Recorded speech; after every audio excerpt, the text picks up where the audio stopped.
Será que Jesus foi para o inferno? Será que ele foi pregar? Eis uma dúvida.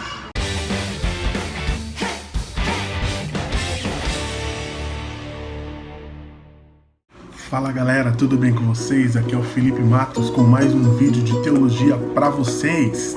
Antes de começarmos, eu gostaria de pedir para aqueles que estão chegando agora, se inscrevam no canal, deixem o like, ativem os sininhos, as notificações, porque isso é muito importante para o nosso crescimento, aonde nós podemos cada dia disponibilizar materiais e conteúdos de qualidade para vocês. Bom, essa é uma questão e uma dúvida a qual muitos perguntam, a qual muitos cristãos têm dúvida. Alguns entendem que sim, outros entendem que não, mas a questão é o que o texto diz a respeito disso. Será que realmente Jesus foi para o inferno? Será que a Bíblia nos dá base para entender sobre esse pensamento? É o que vamos descobrir hoje, então fique comigo, não saia desse vídeo que nós estaremos explicando tudo. 1 Pedro capítulo 3, versículo 18 e 19, diz assim: pois também Cristo sofreu pelos pecados uma vez por todas, justo pelos injustos, para conduzi-los a Deus.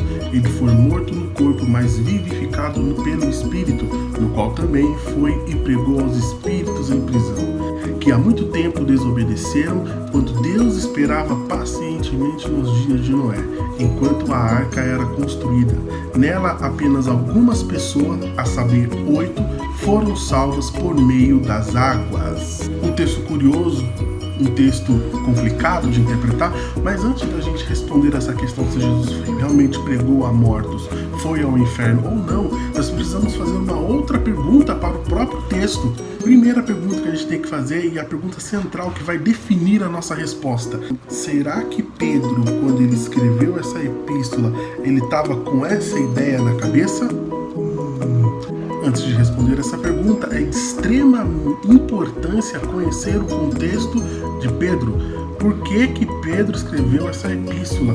De modo geral, os seus destinatários são para todos aqueles povos que estavam ali na região da Ásia, que haviam sido dispersos, que estavam espalhados por todas aquelas regiões, como o texto diz em 1 Pedro capítulo 1, versículo 1 e 2, que é os povos da Ásia, as províncias da Capadócia, da Bitínia, dispersos ali, que viviam naquelas regiões. Então Pedro, ele direciona a sua epístola para aquela região. Com essa informação podemos entender que Pedro não está escrevendo simplesmente uma carta para novos convertidos ou para a fim de simplesmente converter alguns irmãos. Muito pelo contrário, Pedro está escrevendo para irmãos que já estavam na caminhada cristã, aos irmãos que já viviam no Evangelho. Um ponto interessante para a gente perceber é como o Evangelho se espalhava muito rápido, ou seja, conforme o povo, conforme os cristãos iam se espalhando por todas as regiões, eles iam pregando, anunciando o Evangelho. Isso fez com que o Evangelho crescesse, isso fez com que o Evangelho alcançasse muitas pessoas, muitas vidas. No entanto, um ponto também que é muito importante a gente observar é com relação à organização e com relação à condição social daqueles irmãos que viviam naquela região. O próprio texto diz que eram organizações, pequenas comunidades de uma forma informal, ou seja, eram pequenas comunidades cristãs não organizadas, ou seja, não estou falando no sentido organizacional, mas estou falando no sentido de instituição, ou seja, não eram igrejas instituídas, bem estruturadas, ou seja, eram pequenas comunidades que estavam começando a se formar naquele período. Então Pedro escreve aquela carta para aqueles irmãos, ou seja, a carta de Pedro era uma carta para circular nasquelas regiões, para todos os pontos de pregação, todos os pontos onde os irmãos se reuniam. O ponto de pregação foi bom agora.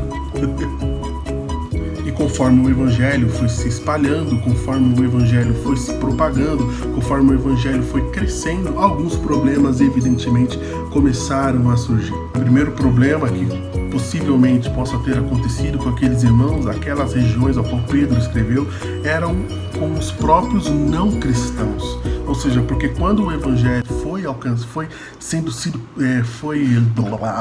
E uma das hipóteses para o problema daquelas pequenas comunidades era o fato do evangelho estar causando sérios problemas para os que estão fora da comunidade, ou seja, os não cristãos.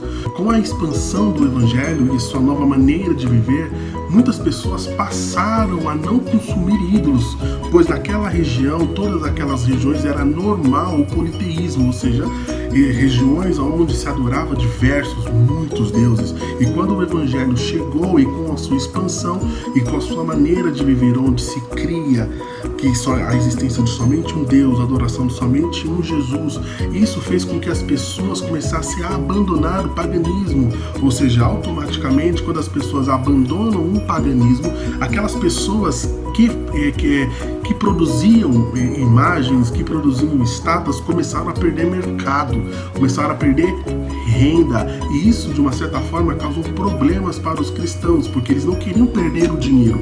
Se o cristianismo estava causando problema, então nós temos que acabar com isso, por causa da fé dos pagãos que nós temos a renda de hoje.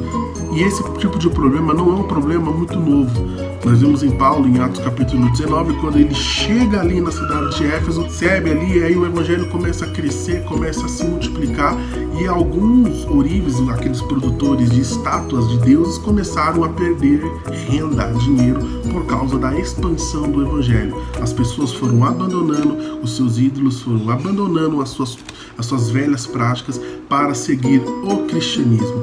E isso foi um problema. Pedro fala na sua própria epístola que esses irmãos sofriam todo tipo de provação. Uma das provações a qual eles sofriam era a calúnia.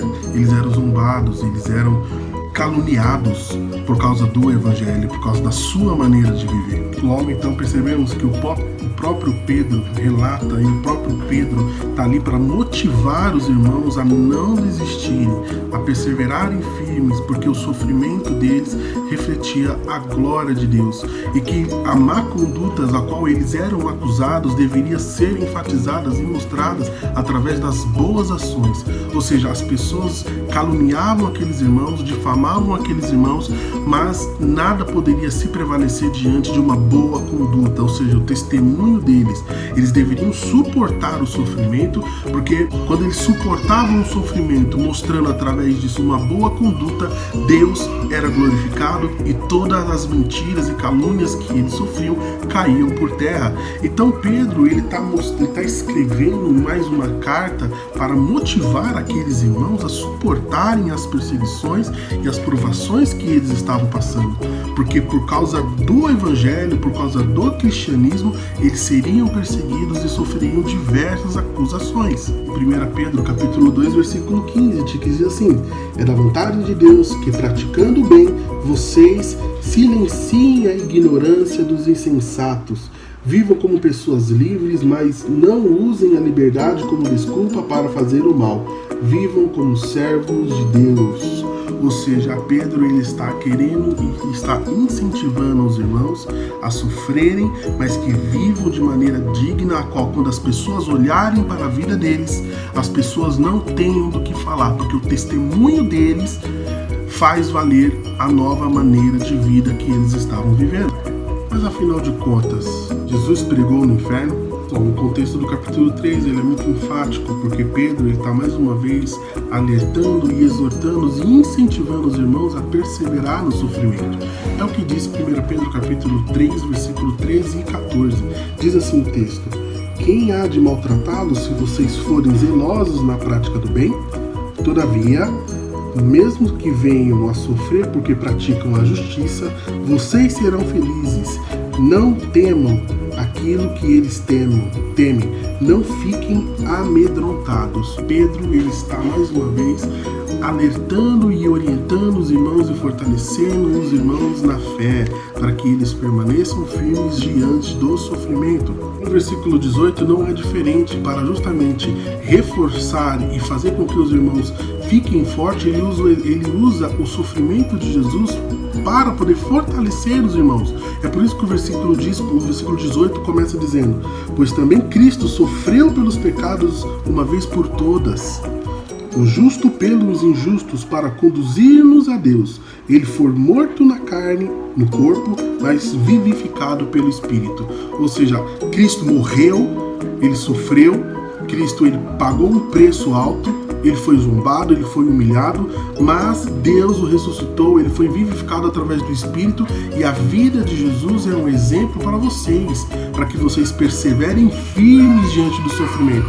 Cristo ele veio, morreu tanto pelo justo quanto pelo injusto, ele morreu tanto para judeu, para não judeu, mas ele foi morto na carne, ou seja, ele morreu, ele pagou o preço por fazer a vontade de Deus, mas pelo Espírito ele foi vivificado. E então o versículo 20, né, o mais problemático, né?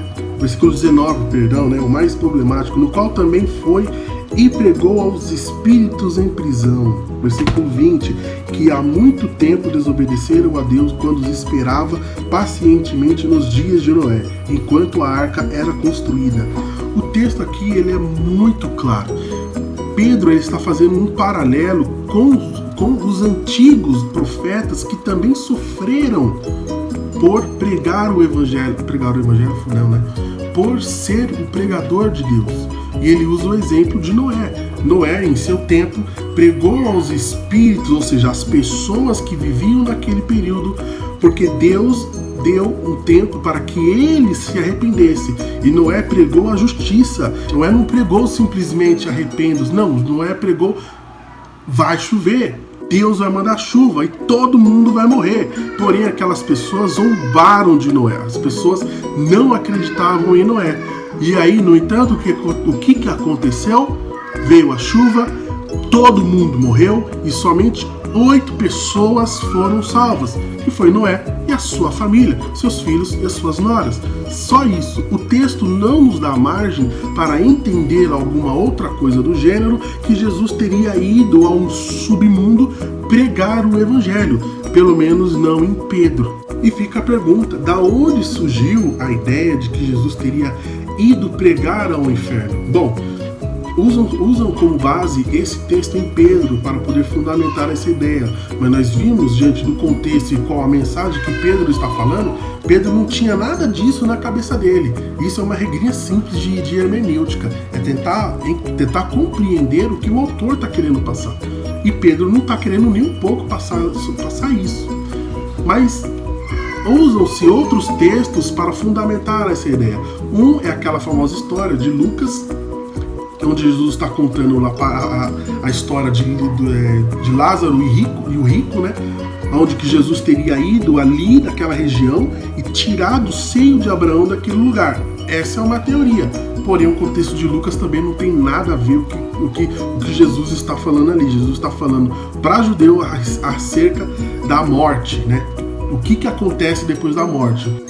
Um outro possível pensamento da onde que surgiu essa ideia de que Jesus teria ido ao inferno é através do credo apostólico, que diz assim o credo apostólico: creio em Deus Pai Todo-Poderoso, Criador dos céus e da terra, em nome de Jesus Cristo, um só seu Filho, seu único Filho, nosso Senhor, que foi concebido pelo poder do Espírito Santo, nasceu da Maria Virgem, padeceu sob o poder de Pôncio Pilatos, foi crucificado, morto e sepultado, desceu ao reino dos mortos, ressuscitou ao terceiro dia, subiu aos céus, está assentado à direita de Deus Pai Todo-Poderoso, de onde há de vir a julgar os vivos e os mortos.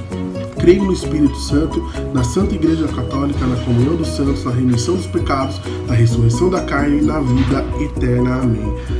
O credo apostólico surgiu ali por volta do século III depois de Cristo. E é muito interessante que aquela parte que diz que desceu ao reino dos mortos, entendemos que não necessariamente quem formulou o credo apostólico entendia que Cristo desceu ao mundo dos mortos, ou seja, Jesus foi às regiões infernais pregar ou anunciar qualquer coisa, mas simplesmente de que os apóstolos, aqueles que formularam o credo, queriam enfatizar a morte de Jesus, dentro do contexto ao qual era muito decorrente um problema chamado gnosticismo e docetismo, a qual cria num Jesus espírito, que Jesus não era corpo, que Jesus era um fantasma do além, menos um ser humano, um corpo. Mas o credo apostólico foi, uma das teorias, diz que o credo apostólico foi escrito justamente também para combater essa heresia que refutava a humanidade de Jesus. E quando diz que Jesus desceu à região dos mortos, está enfatizando a morte de Jesus, de que ele morreu e foi sepultado, a qual eu particularmente acho mais plausível, né? Surgem diversos pensamentos o que Jesus teria feito no inferno. Primeiro, uns dizem que ele foi roubar e tomar a chave de Satanás, o qual também é uma heresia, porque Satanás não possui a chave de absolutamente nada, porque a gente entende que Satanás tem chave, representa autoridade, mas Satanás não tem autoridade de nada.